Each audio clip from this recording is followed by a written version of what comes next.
कल पदक्रम बच गया।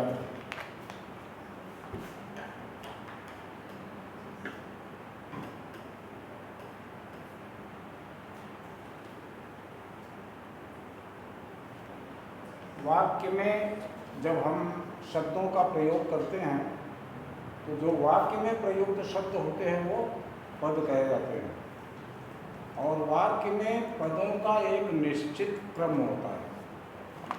उस क्रम में जब पद होते हैं तो हमें अर्थ की प्राप्ति होती है।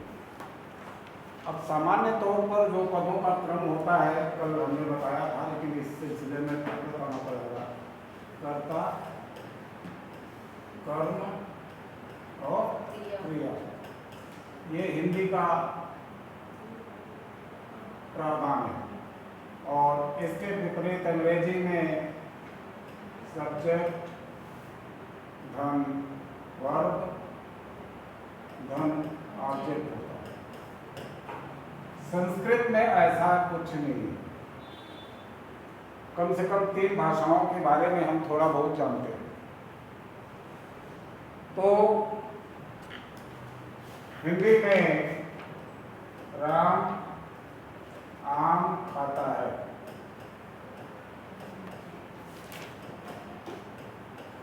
यहाँ राम करता है, आम कर्म है, खाता है क्रिया। और इसका अंग्रेजी में अनुवाद क्या होगा? राम आम खाता है, अंग्रेजी अनुवाद क्या होगा?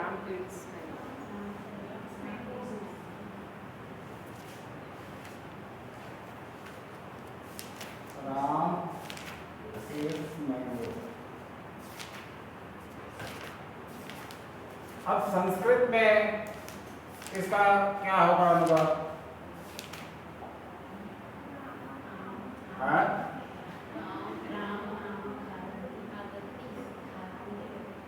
ये संस्कृत से किसी का पल नहीं।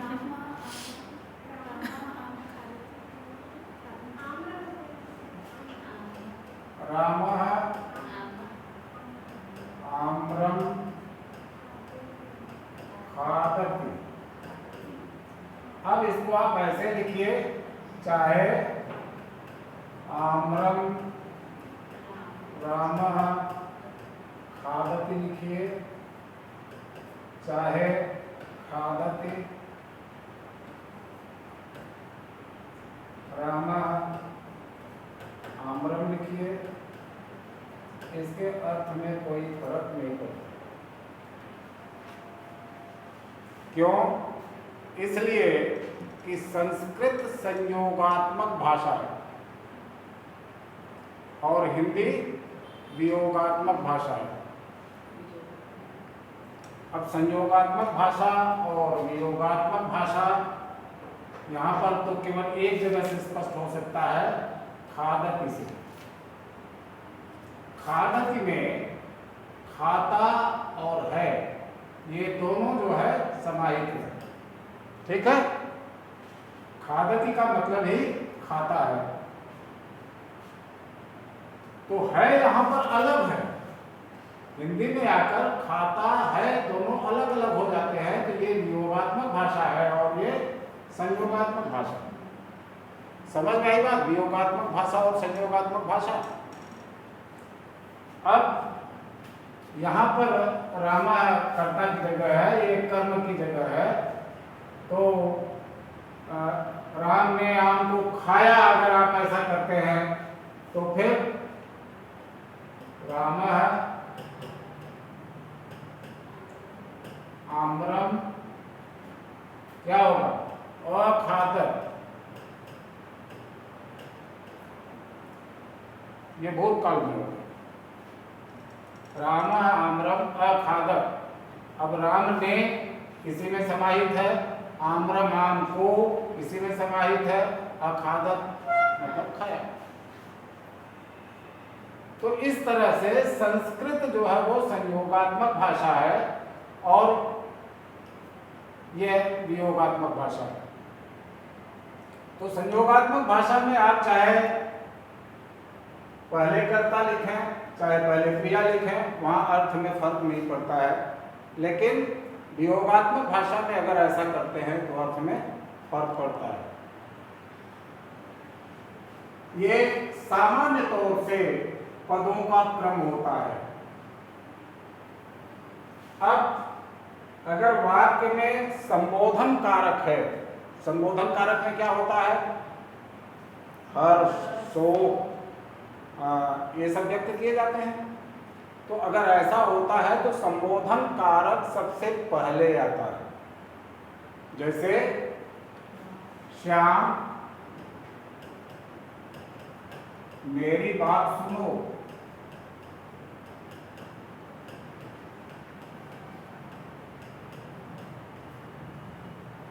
हाय उसके माता पिता नहीं रहे, या छी एक ऐसा बर्ताव है, किसी ने बुरा बर्ताव किया होगा। तो इस तरह के जो वाक्य होते हैं वहाँ संबोधन कारक का जो चिन्ह होता है वह सबसे पहले आता है। संबोधन कारक सबसे पहले होता है वाक्य में।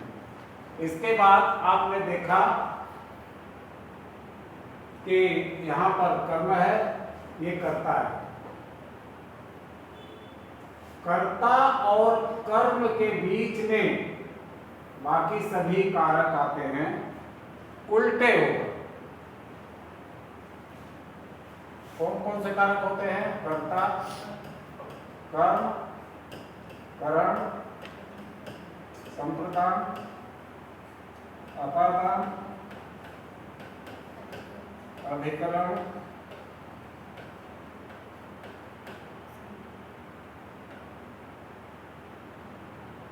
अपादान के बाद संबंध, संबंध, अधिकरण और संबोधन। हो गया 1 2 3 4 5 6 7 8।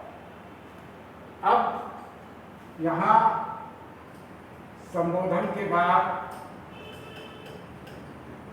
क्या आएगा? कर्ता। कर्ता और कर्ता का विस्तार इसी के साथ रहेगा। इसके बाद कर्ता के बाद सीधे क्या आ जाएगा? अधिकरण। फिर संबंध, फिर अपादान, और इसके बाद संप्रदान, इसके बाद करण, करण के बाद कर्म, और कर्म के बाद क्रिया और उसका विस्तार। यहाँ कर्म और उसका विस्तार, यहाँ क्रिया और उसका विस्तार। ठीक है, ये क्रम होता है पदों का। वाक्य में पदों का क्रम ऐसा होता है। जैसे मोहन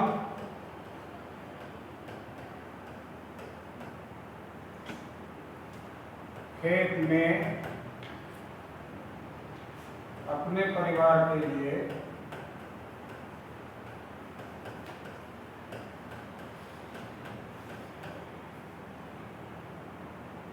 फसल पैदा करता है।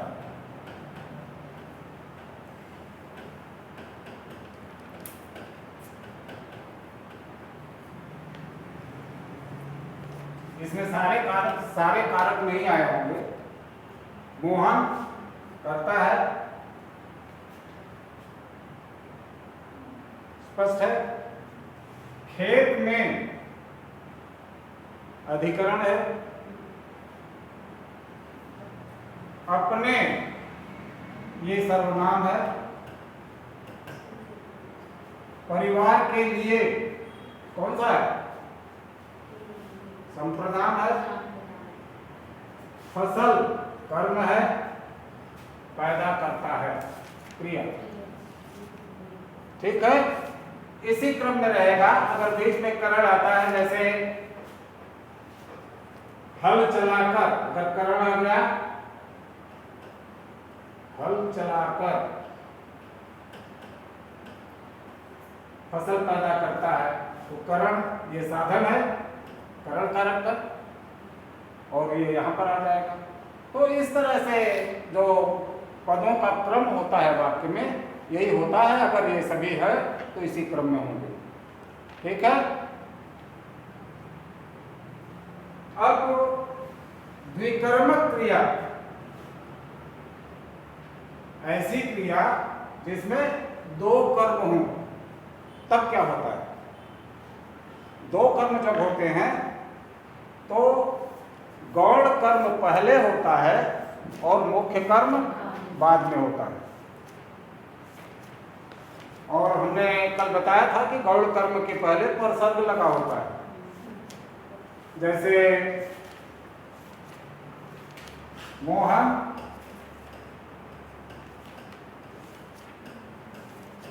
अपने भाई को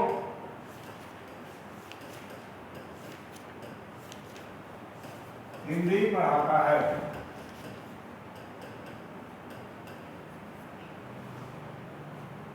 यहां भाई को और हिंदी दो कर्म है, यह द्विकर्मक क्रिया है। तो आप देख रहे हैं ये जो भाई को है इसके साथ परसर्ग लगा है, ये गौण कर्म है। गौण कर्म है और सजीव होता है, ये पहले आता है। और ये मुख्य कर्म है और निर्जीव होता है।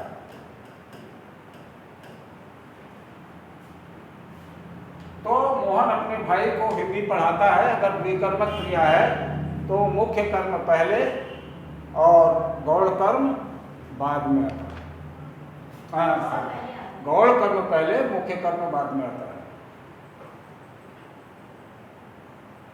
यदि वाक्य में दो अधिकरण आते हैं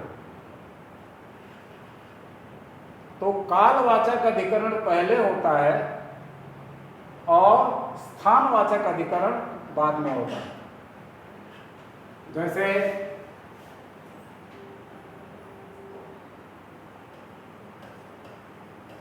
हमें प्रातःकाल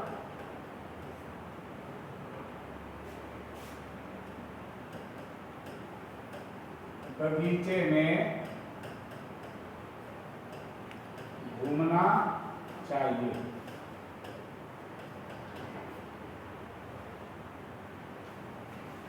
यहाँ प्रातःकाल भी अधिकरण है और बगीचे में स्पष्ट रूप से दिख रहा है कि अधिकरण है। तो कालवाचक अधिकरण पहले आएगा और स्थानवाचक अधिकरण बाद में आएगा। ठीक है। संबंधवाचक अव्यय संबंधी के पूर्व आता है, इसको कई बार बताया जा चुका है। जैसे राम का पुत्र, यहाँ जो का है इसके लिंग पुरुष और वचन के अनुसार। राम की पुत्री, यहाँ की का प्रयोग संबंधी के लिंग पुरुष और वचन के अनुसार है। राम के पुत्र, अब यहाँ पर पुत्र का बहुवचन अव्यय के वचन के अनुसार पता चलेगा। का की के का प्रयोग प्राय बहुवचन के लिए होता है और का की का प्रयोग एक वचन के लिए। लेकिन अगर पुत्रियां आप बहुवचन में लिखेंगे तो यहाँ पर राम की पुत्रियां हो जाएगी।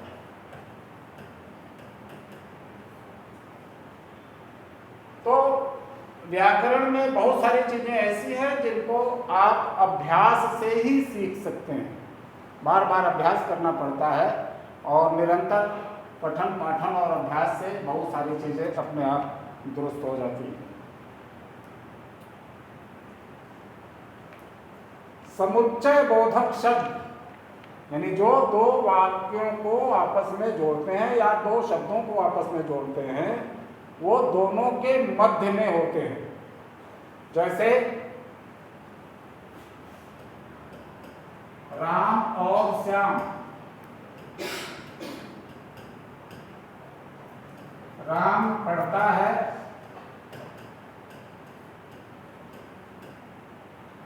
तथा श्याम खेलता है।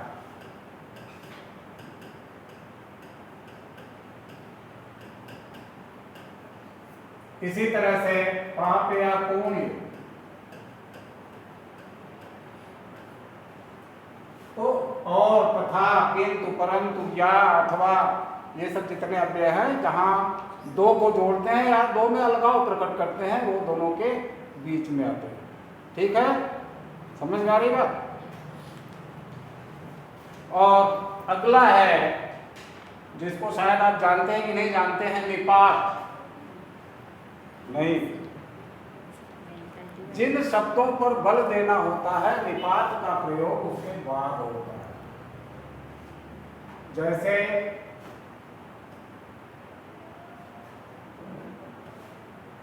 ही,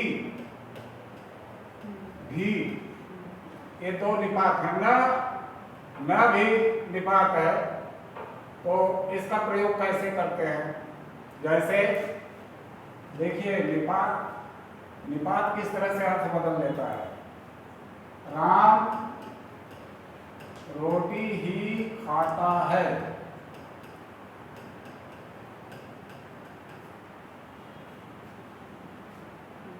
राम रोटी खाता है, यहां तक तो समझ में आता है, लेकिन राम रोटी ही खाता है इसका अर्थ बदल गया।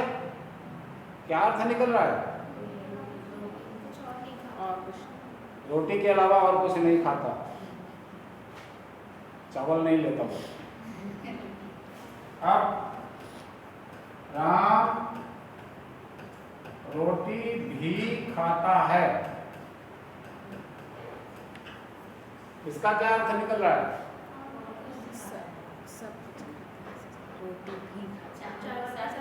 हाँ, चावल के साथ रोटी भी खाता है। रोटी ही खाता है, रोटी भी खाता है, दोनों के अर्थ में फर्क हो गया।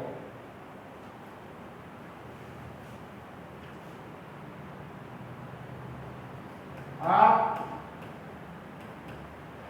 चाय पीने चलेंगे ना?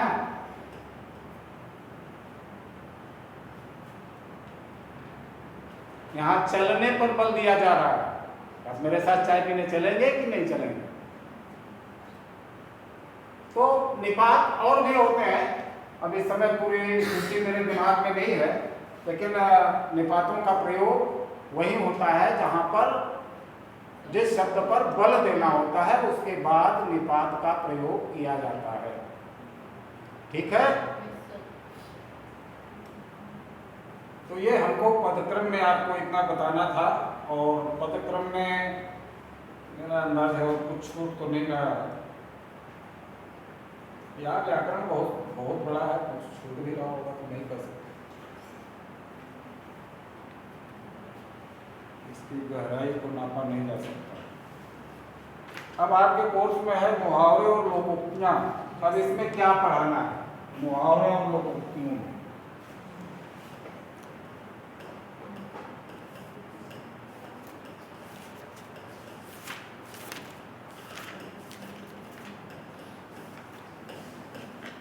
ये सब रटने और अभ्यास करने की चीज़ है, जिसे आप शुरू से पढ़ते आ रहे हैं।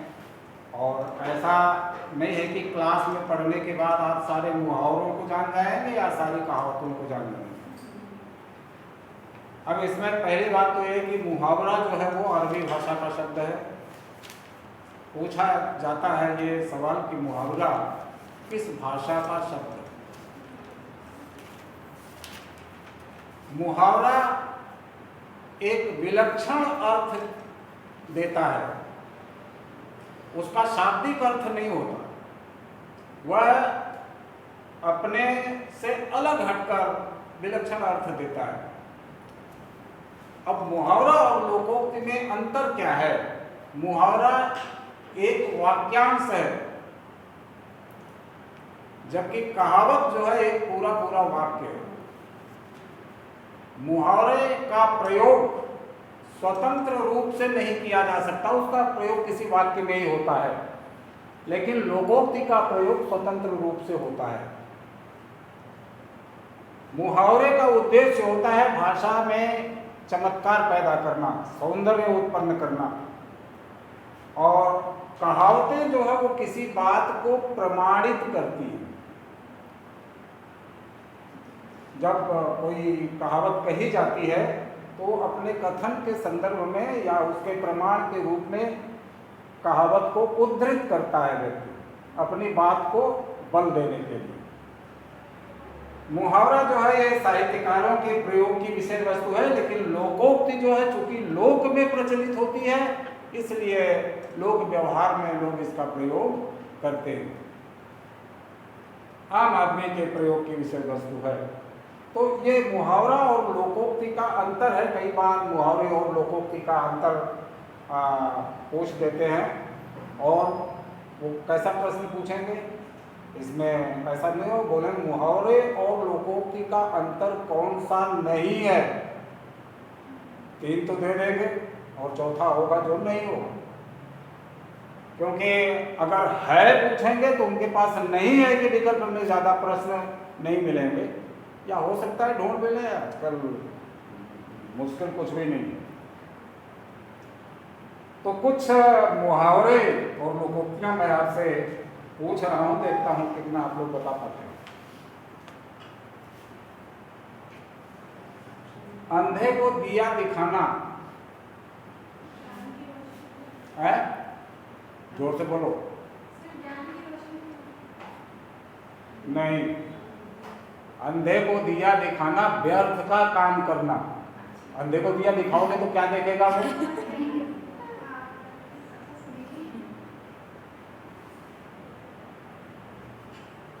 आंख में धूल झोंकना, धोखा देना।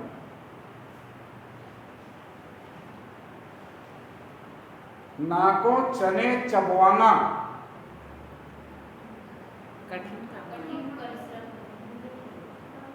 दांतों तले, नाकों चने चबवाना। खूब तंग करना,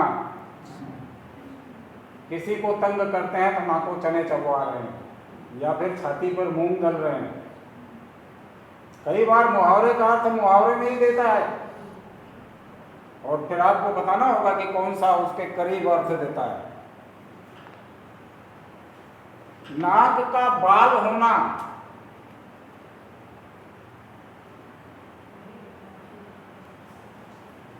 अत्यंत प्रिय होना।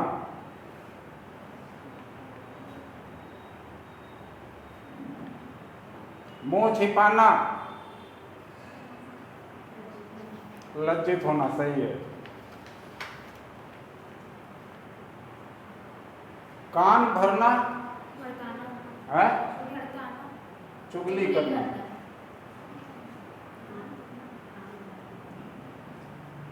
अकल का दुश्मन,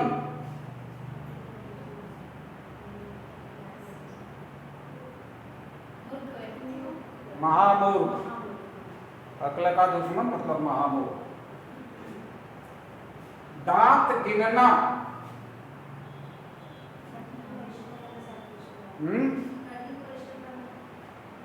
दांत गिनना मतलब उम्र का पता लगाना।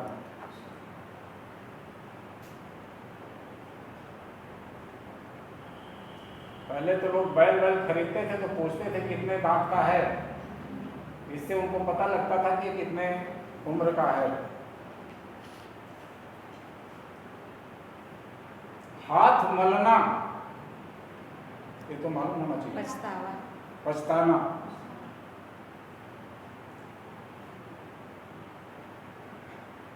कलेजा फटना, दुखी होना, अत्यंत दुखी होना। सामान्य दुख नहीं है, कलेजा फटना मतलब अत्यंत दुखी होना। और कलेजे का टुकड़ा अत्यंत प्रिय। है, लीवर को ही तो कहते हैं।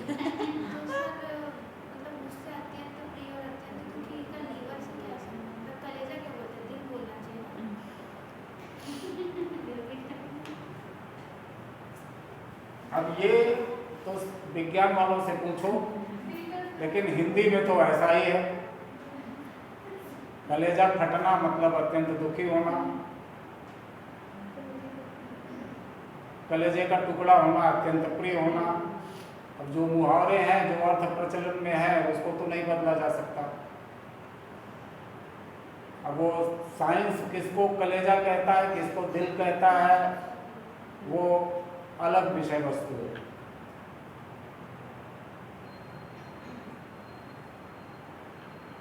अंगूठा दिखाना, इनकार करना, बिल्कुल सही। पेट में दाढ़ी होना,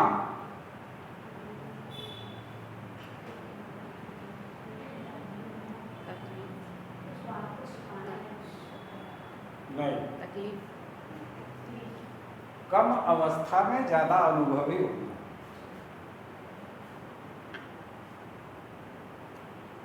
आस्तीन का सांप, धोखेबाज, यस, विश्वासघाती। विश्वासघात, घड़ों पानी पड़ना, घड़ों पानी पड़ना, लज्जित होना, बिल्कुल सही।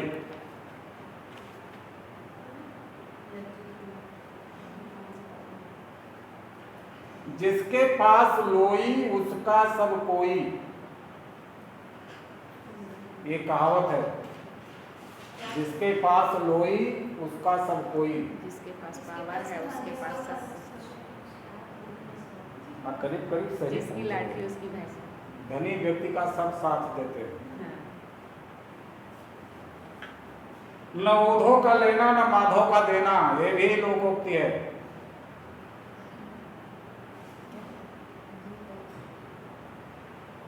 अपने काम से काम करना, गांठ में बांधना, गांठ बांधना है,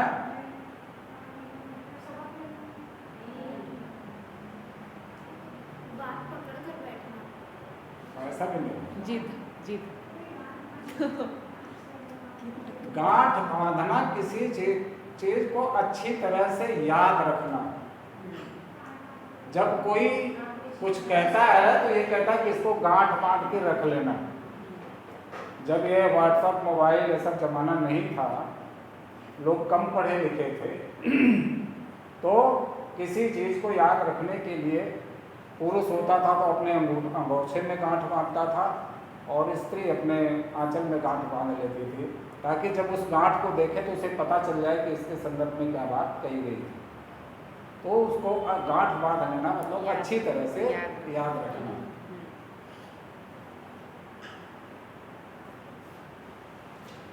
घाट घाट का पानी पीना, अनुभवी होना, अनुभवी होना। उल्टी गंगा बहाना, उल्टा काम करना, असंभव काम करना। घी के दिए जलाना,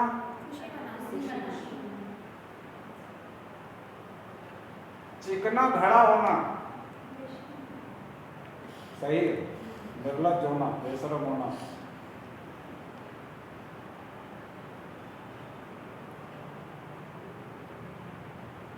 आगे नाथ न पीछे पगहा, नाथ हो पगहा मालूम है? नहीं मालूम। बैलों को जो नाथ से लगाते हैं, लगा के बांधते हैं रस्सी, वो नाथ कहलाती है, और जिससे वो बांधे जाते हैं वो पगहा कहलाता है। तो आगे नाथ न पीछे पगहा, अर्थात किसी तरह की जिम्मेदारी न होना।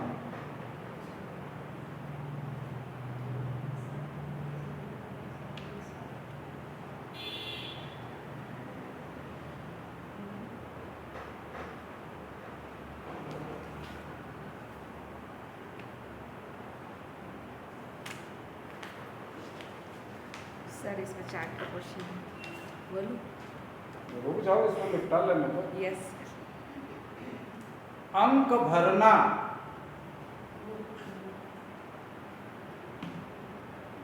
अंक भरना,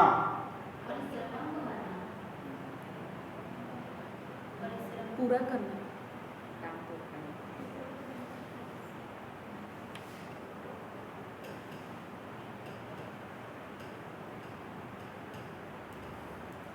अंक का अर्थ मालूम है? हैं? अंक 1 2 3 4 मालूम है? हाँ, उसके अलावा नहीं मालूम। अंक मतलब अपने बाहों में ले लेना। अंक का मतलब गोद भी होता है। तो बाहों में कब लेते हैं लोग? जब स्नेह से मिलते हैं, बड़े प्रेम से, बहुत दिनों के बाद मिले तो लोग अंक भर लेते हैं। तो स्नेह से लिपट जाना। और औरतें प्राय अगर बहुत दिनों में मिलती है तो खाली अंक भर के नहीं रह जाती, अंक भर के खूब रोती भी।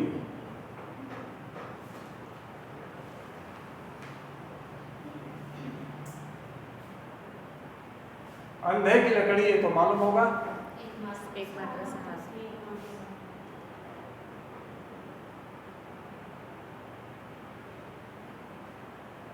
नेकी कर दरिया में डाल। भला काम करना और किसी को पता है? बोलो। बिना फल की चिंता किए उपकार के बदले प्रत्युपकार की आशा न करना। आप किसी का भला कर रहे हैं तो आप ये मत सोचिए को हमारा भी भला करेगा। तो ऐसी परिस्थिति में कहते हैं नेकी कर दरिया में डाल। छक्के छुड़ाना, पराजित करना। छक्के छुड़ाना मतलब पराजित करना। गंगा जल उठाना, कसम खाना, बिल्कुल सही। तलवार की धार पर चलना है? कठिन कर। बहुत कठिन और खतरनाक काम करना। कहते हैं प्रेम की राह पर चलना तलवार की धार पर चलना होता है। अगर इसी को कोई बोले तलवार की नोक पर चलना तो क्या ये सही होगा? तलवार की नोक पर चलने लायक जगह ही नहीं होती। यस। तो कई लोग मुहावरे का और कहावतों का गलत प्रयोग करते हैं। दांत कटी रोटी होना, दांत काटी रोटी होना।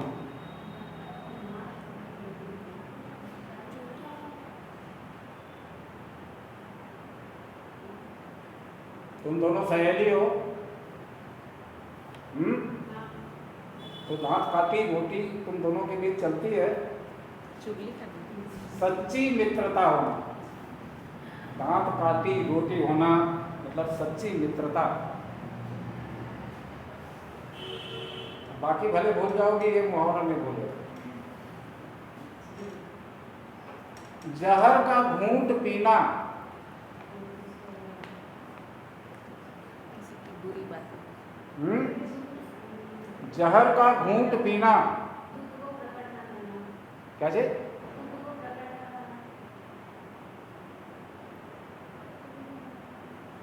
जहर का घूंट पीना, क्रोध को दबा लेना। कहते हैं ना कि जहर का घूंट पीकर रह गए, नहीं तो उसको बताते